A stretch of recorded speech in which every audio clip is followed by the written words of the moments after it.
vous me dites au fond, voilà, vous diminuez les places de prison. Ben non, non, ah ben non, monsieur le sénateur. Permettez-moi, avec grande amabilité, mais grande fermeté, de vous... Ben alors, pardonnez-moi si j'ai mal interprété. Vous diminuez le nombre de places de prison que vous construirez. C'est ça que vous avez voulu dire, et que vous avez dit d'ailleurs. Donc vous diminuez votre projet de création de places de prison. Non, on ne diminue pas, non. Alors, sans doute ai-je mal formulé ma phrase. Nous construirons 15 000 places. Ça nous arrive à tous. Hein. Mais oui, Monsieur le Président, bien sûr. Nous construirons 15 000 places de prison. Mais vous savez très bien, et nous avons regardé un peu sur le temps long, le délai qu'il fallait pour construire une place de prison. Nous sommes autour de 6 ou 7 ans. Peut-être un peu moins si nous utilisons les procédures qui, dans le texte, nous permettront d'accélérer un peu la construction. Peut-être un peu moins lorsque nous serons sur des places moins sécuritaires, je pense aux structures d'accompagnement vers la sortie. Mais en toute hypothèse, il faut un temps long. Et donc, nous lancerons, entre 2018 et 2022, nous lancerons les 8000 places qui seront livrées après 2022. Vous savez très bien qu'il faut acheter... Non, mais vous pouvez dire non, monsieur le sénateur, mais vous savez qu'il faut acheter des terrains, il faut les repérer. Ben, si, je vous vois opérer une dénégation, et c'est bien votre droit. Il faut acheter les terrains, il faut construire, il faut faire les études, il faut construire. Donc, il faut du temps.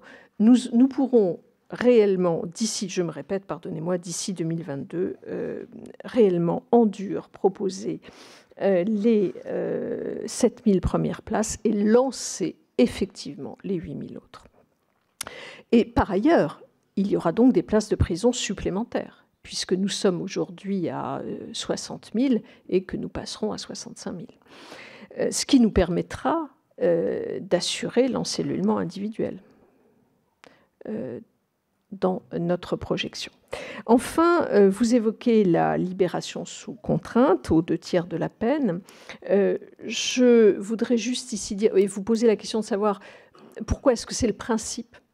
Nous considérons qu'une libération sous contrainte, c'est une manière d'éviter les sorties sèches.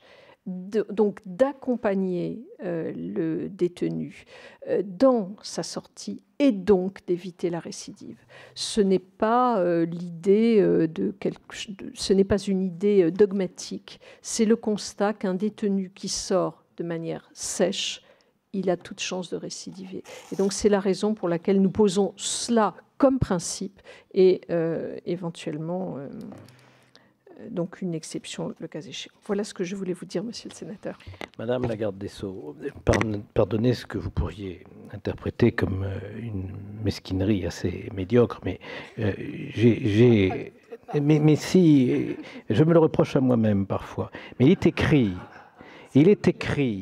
dans les engagements du président de la République, nous construirons 15 000 places de prison supplémentaires sur le quinquennat, soit environ un quart de plus qu'aujourd'hui. Et donc, notre collègue François-Noël Buffet était parfaitement fondé à dire qu'avec 7000 places, vous aviez un programme, pour toutes les bonnes raisons que vous indiquez peut-être, mais qui était singulièrement revu à la baisse, puisque c'est une baisse de plus de 50%.